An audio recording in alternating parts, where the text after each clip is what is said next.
The day my brother Derek texted me saying he would come a day early to help me move into Grandma Louise's house, I felt something I had not felt in years. Hope. Our grandmother had just passed 3 months ago, and she left me her home. I never expected that. Everyone thought Derek would inherit it. But here he was offering to help me, his little brother. Maybe losing Grandma changed him. Maybe we could finally be close. But something in his message felt slightly off, and I could not figure out why. Before I share what happened next, let me know where you are watching from today. Drop your location in the comments. If this story speaks to you, hit that like button and subscribe to the channel. Trust me, you will want to stay for the phone call I was never supposed to hear. Growing up in our family, I always felt like I was standing in Derek's shadow. He was 4 years older than me, and from the moment I can remember, he was the golden child. My parents adored him. He excelled at everything: sports, academics, social gatherings. Derek had this natural charm that made everyone gravitate toward him. Teachers loved him. Neighbors praised him. Our parents beamed with pride whenever his name came up in conversation. I was different. I was the quiet one. While Derek was out playing football with his friends, I sat in my room drawing pictures. While he brought home trophies and certificates, I brought home sketchbooks filled with my own little worlds. My parents never understood my passion for art. They saw it as a waste of time. They would often ask me why I could not be more like Derek, why I could not try harder to fit in, why I had to be so different. But Grandma Louise understood me. She was the only one in my family who truly saw me for who I was. I remember spending weekends at her house, this beautiful 2-story wooden home on the outskirts of Portland. She had a garden full of flowers in the front yard and a porch where we would sit for hours talking about life. She would look at my drawings and tell me they were beautiful. She would say things like, "Ferdinand, you have a good heart. Do not ever let anyone make you doubt that." Those words stayed with me through every difficult moment of my childhood. When Grandma Louise passed away 3 months ago, I was devastated. She had been sick for a while, and I visited her as often as I could. I called her every week without fail. I was there when she took her last breath, holding her hand, telling her I loved her. Derek came to the funeral, of course. He cried a lot. It seemed genuine at the time. I thought maybe her death had affected him deeply too. Then came the reading of the will. Everyone expected the house to go to Derek. He was the favorite grandchild, at least in everyone's eyes except Grandma's. But she left the house to me. I remember the shock on Derek's face, the way his jaw tightened, the quick recovery as he forced a smile and said he was happy for me. I wanted to believe him. So when he texted me a few days before my move, saying he wanted to come early to help me settle in, I felt genuinely touched. This was the moment I had waited for my entire life. A moment where my brother actually wanted to spend time with me, to help me to be there for me. The morning of the move, I was packing the last of my things at my apartment when my phone rang. It was Derek. He told me he was already at Grandma's house. I looked at the clock. He was 2 hours earlier than we had planned. I said, "You are already there?" He laughed and said, "Yeah, I wanted to get a head start. Clean up a bit so everything is ready when you arrive. Make it easier for you." I thanked him. I told him how much it meant to me that he was doing this. He said it was nothing, that family should stick together. I hung up the phone feeling lighter than I had in months. Maybe Grandma's passing had changed him. Maybe this was a new beginning for us. I drove to the house with the windows down, the cool Oregon air filling my lungs. I thought about how Grandma would have been happy to see her 2 grandsons working together, finally getting along. I thought about the future, about family dinners at the house, about rebuilding what had been broken for so long. When I arrived, Derek's car was already in the driveway. I grabbed my bag and walked up the familiar stone path to the front door. The garden was overgrown now. Grandma had been too sick to tend to it in her final months. I made a mental note to bring it back to life. I opened the front door and called out for Derek. No answer. The first floor was quiet. I walked through the living room past the old furniture that still smelled like Grandma's lavender perfume. Then I heard movement upstairs. Footsteps. Something being moved. I climbed the stairs and followed the sound to Grandma's bedroom. The door was open. I stepped inside and found Derek with his back to me, rummaging through Grandma's closet. Clothes were pulled off hangers. Boxes had been opened. He was clearly searching for something. "Derek," I said. He spun around, startled. His eyes went wide for just a second before he recovered. "Ferdinand, you are here already. I was just looking for trash bags. Thought I would start clearing out some of the old stuff." I looked at the mess around him. "Trash bags are in the kitchen," I said. "Under the sink?" He nodded quickly. Right. I forgot. I will grab them in a minute." He walked past me, patting my shoulder as he did. "Thanks for letting me help, little brother. Family needs to stick together, especially now." I watched him go downstairs. Something felt wrong. Grandma kept her house organized. She would never store trash bags in her bedroom closet, and the way Derek had been searching through her things did not look like someone looking for cleaning supplies. But I pushed the thought away. I told myself I was being paranoid. Derek was here to help. I should not assume the worst. I should give him a chance. Still, as I stood in Grandma's bedroom looking at the mess he had made, I could not shake the feeling that something was not right. The image of him frantically searching through her closet stayed in my mind long after we started unpacking boxes downstairs. The rest of the morning, Derek and I worked together, or at least that is what it looked like on the surface. But as the hours passed, I started noticing things, little things that added up to something much bigger. Derek kept asking questions, not the normal questions you would ask when helping someone move. He asked about Grandma's belongings. He wanted to know if she had left any jewelry behind. He asked if I had found any safes or lockboxes in the house. He wondered aloud if Grandma had hidden any valuables somewhere. I told him I did not know. Grandma lived simply. She was not someone who accumulated expensive things. She valued memories over material possessions. Her treasures were photo albums and handwritten letters, not diamonds and gold.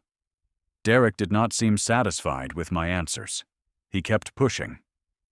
"She lived in this house for 40 years, he said. "She was frugal her whole life. There has to be something. People like her always have savings tucked away somewhere." The way he talked about her bothered me. He spoke about Grandma like she was a puzzle to be solved, a treasure chest waiting to be cracked open. There was no warmth in his voice when he mentioned her. No grief. Just calculation. I suggested we split up to work more efficiently. Derek immediately volunteered to take the second floor while I handled the first floor. He seemed almost eager about it. Too eager. I agreed partly because I wanted to see what he would do when he thought I was not watching. Downstairs, I started sorting through the living room. I found stacks of old magazines Grandma had kept for decades. I found her collection of porcelain figurines, each one dusted and arranged with care. And then I found something that stopped me in my tracks. An old photo album tucked beneath a pile of newspapers. I sat down on the worn carpet and opened it. The pages were filled with photographs from my childhood. There was a picture of me sitting at the kitchen table drawing while Grandma watched with a smile. There was another of Derek in his football uniform, arm around our father, both of them grinning. The contrast between those two images told the story of our family in a single glance. As I flipped through the pages, a piece of paper fell out. It was a letter written in Grandma's careful handwriting. It was addressed to me, but had never been sent.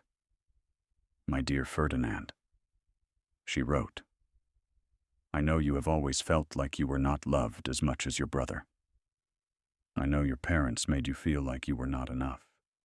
But I want you to tell you something I should have said more often when I was alive. You are enough. You have always been enough. I am leaving you this house because I know you will cherish it. You will fill it with love and warmth, just like you filled my heart every time you visited. But I also want to warn you, my sweet boy. Be careful of those who come close to you only when they want something. Not everyone who offers help has pure intentions. Trust your instincts. They have never failed you."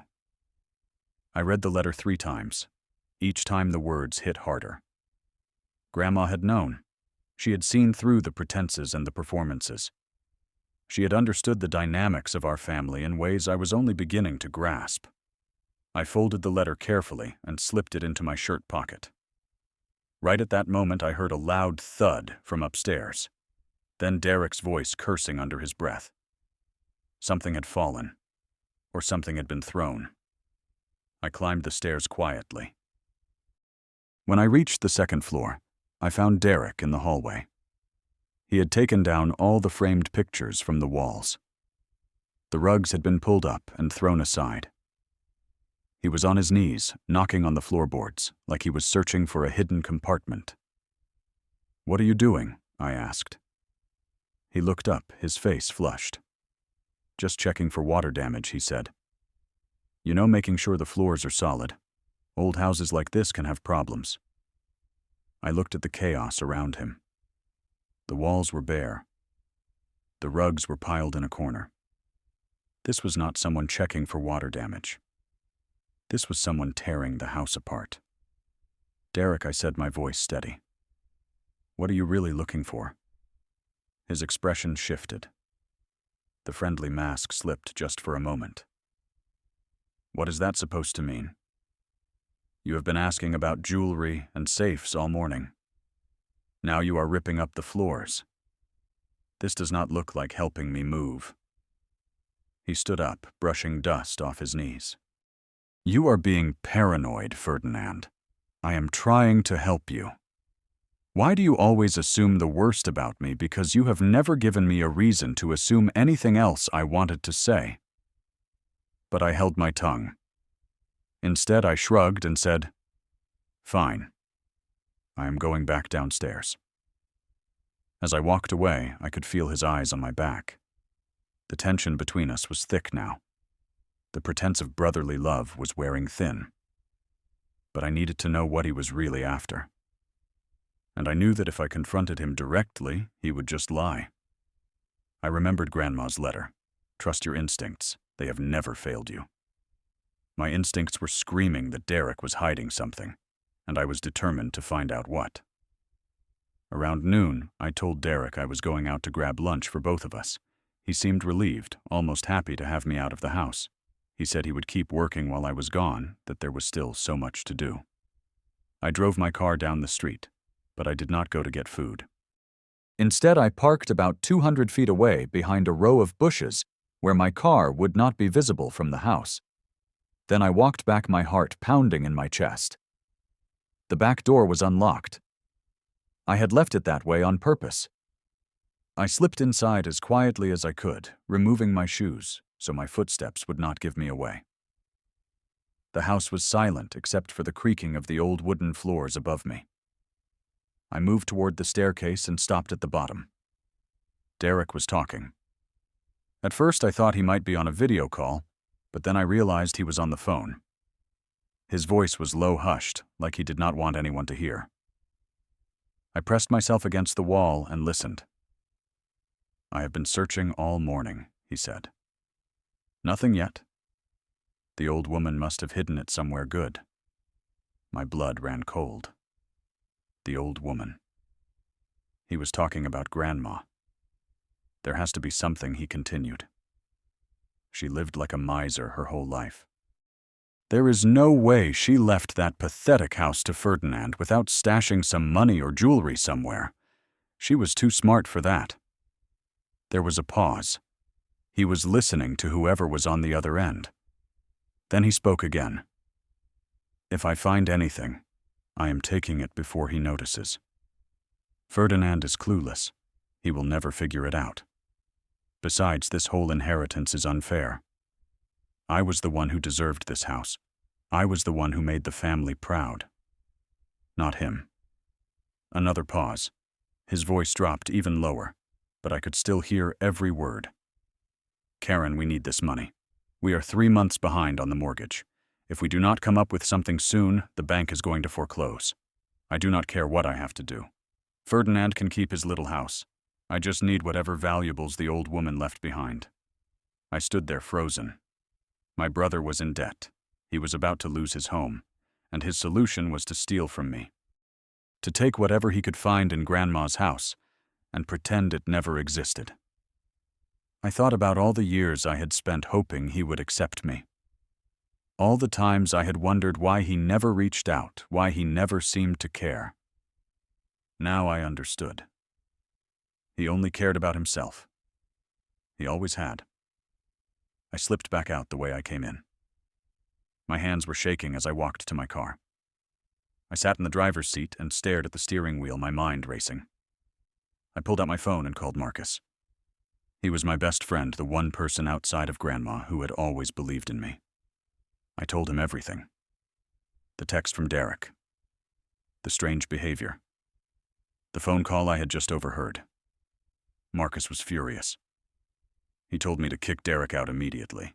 He said I should not let my brother disrespect me like that, not in Grandma's house, not anywhere. "I do not know if I can do that," I said. "He is still my brother." Ferdinand Marcus replied, "Blood does not give anyone the right to treat you like garbage. That man is trying to rob you. He is calling you names behind your back. He does not deserve your loyalty." We talked for another 15 minutes. By the end of the conversation, something had shifted inside me. I thought about Grandma. I thought about her letter. I thought about all the years I had spent shrinking myself to fit into a family that never made room for me. Not this time. This time I was going to stand up for myself. I drove to a nearby deli and bought sandwiches. I needed to look like I had actually gone to get lunch. Then I drove back to the house, my heart steady, now my mind clear. Derek was in the kitchen when I walked in. He smiled when he saw the food. "Perfect timing," he said. "I am starving." I set the bag on the counter but did not open it. Instead, I turned to face him. He must have seen something in my expression because his smile faltered. "What is wrong?" he asked. I kept my voice calm. "You were looking for Grandma's money and jewelry, were you not?" His face went pale. "What are you talking about?" "I heard your phone call, Derek. I heard everything. You called Grandma, the old woman. You called me clueless. You said this house should have been yours, and that you were going to take whatever you found before I noticed." He opened his mouth to deny it, but I cut him off. "Do not bother lying. I heard every word. I heard you telling Karen about your debt, about how you were going to steal from me to pay your mortgage." Derek's expression changed. The friendly mask was gone, now replaced by something cold and hard. "Fine," he said. "You want the truth? Here it is. This whole situation is unfair. I was the one who made this family proud. I was the one who achieved things. You sat in your room drawing pictures like a child. And somehow, you get the house that is not right." I looked at him. Really looked at him. For the first time I saw him clearly. Not as the golden brother I had always envied, but as a desperate man who had never learned to take responsibility for his own failures. "You want to talk about what is fair," I said. "Let me tell you what is fair. I called Grandma every single week. I visited her every month. When she was sick, I was the one who sat beside her bed. I was there when she died, holding her hand. Where were you, Derek? You showed up at the funeral and cried for the cameras. But when she was alive, you only came around when you needed something." He stepped toward me, his fists clenched. "You do not know what I have been through. You have no idea what kind of pressure I am under." "Your financial problems are not my fault," I said, "and they do not give you the right to steal from me. Grandma left me this house because she knew exactly who you are. She saw through you. She always did." Derek's face twisted with anger. He called me ungrateful. He called me selfish. He said I was turning my back on family when he needed me most. I stood my ground. "No, Derek. You turned your back on this family a long time ago. You just never noticed because everyone was too busy praising you to call you out." I walked to the front door and opened it. "Get out of my house," I said. He stared at me like he could not believe what was happening. For a moment I thought he might refuse, but then he grabbed his jacket from the chair, muttered something under his breath, and walked past me without another word. I closed the door behind him and leaned against it, breathing hard. Through the window, I watched him get into his car and drive away. For the first time in my life, I had stood up to my brother. I had defended myself. I had said the things I had been holding inside for 30 years. And I had won. The days after Derek left were not easy. Part of me expected him to come back to apologize, to make things right. But he never did. Instead, I got a phone call from my parents. They were furious. Derek had told them his version of what happened. In his story, he was the victim. He had come to help me out of the goodness of his heart, and I had thrown him out for no reason. He said I was paranoid and cruel. He said I had accused him of terrible things without any proof. My mother cried on the phone. She asked me why I was being so difficult. She said Derek was going through a hard time and I should have shown more compassion. My father called me selfish. He said Grandma would have been ashamed of me. I tried to explain what really happened. I told them about the phone call. I told them what Derek had said about Grandma, about me, about his plans to steal from the house. They did not believe me. Or maybe they just did not want to. That was when I realized something painful, but necessary. My parents would always choose Derek. It did not matter what he did or what I said. In their eyes, he would always be the golden child, and I would always be the disappointment. I told them I needed some space. I said I loved them, but I could not keep trying to earn approval that would never come. Then I hung up.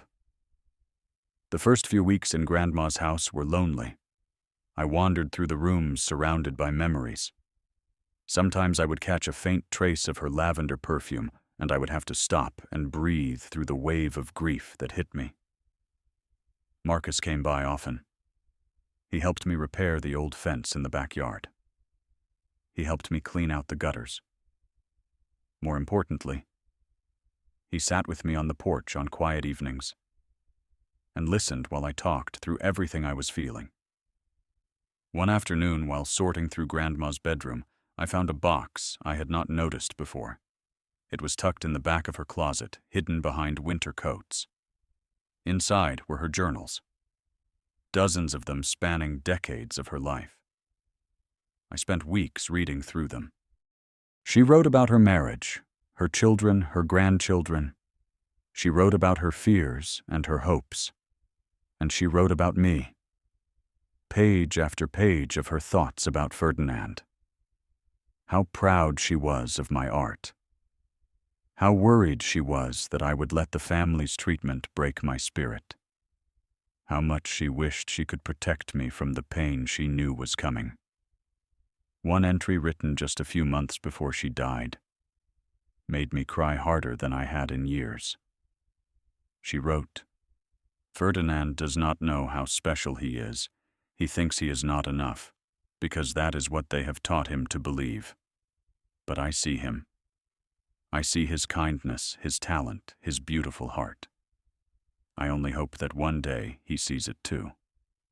I held that journal to my chest and wept. Not from sadness, but from gratitude. Grandma had loved me completely exactly as I was. She had seen me when no one else did.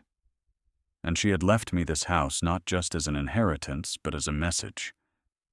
A message that I was worthy, that I mattered, that I was enough. 6 months have passed since that day. I have transformed Grandma's house into a home.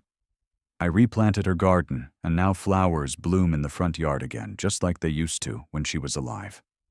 I sit on the porch in the evenings in the same chair she used to sit in, watching the sunset paint the sky in shades of orange and pink.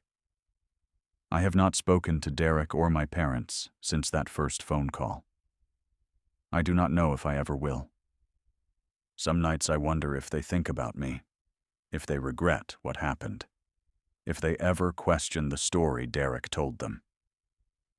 But mostly I have stopped waiting for answers that might never come. I have stopped hoping for apologies that might never be spoken. I have learned that you cannot force people to see you clearly. You can only choose to see yourself with honesty and compassion. Grandma taught me that family is not always about blood. Sometimes the people who love you most are the ones who choose to be in your life.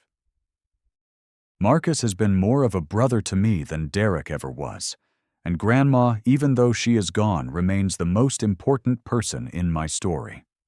I do not know what the future holds.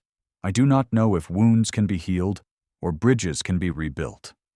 But I know one thing for certain. I have stopped waiting for permission to be happy. I have stopped shrinking myself to fit into spaces that were never meant for me. And for the first time in my life, I feel free. Now I want to hear from you. Have you ever had someone in your family betray your trust? How did you handle it? Let me know in the comments below. If this story touched you, please give it a like and share it with someone who might need to hear it. Subscribe to the channel so you never miss another story. Thank you for being here with me today. I hope you find the courage to stand up for yourself when the time comes. Take care of your heart. It is the only one you have got.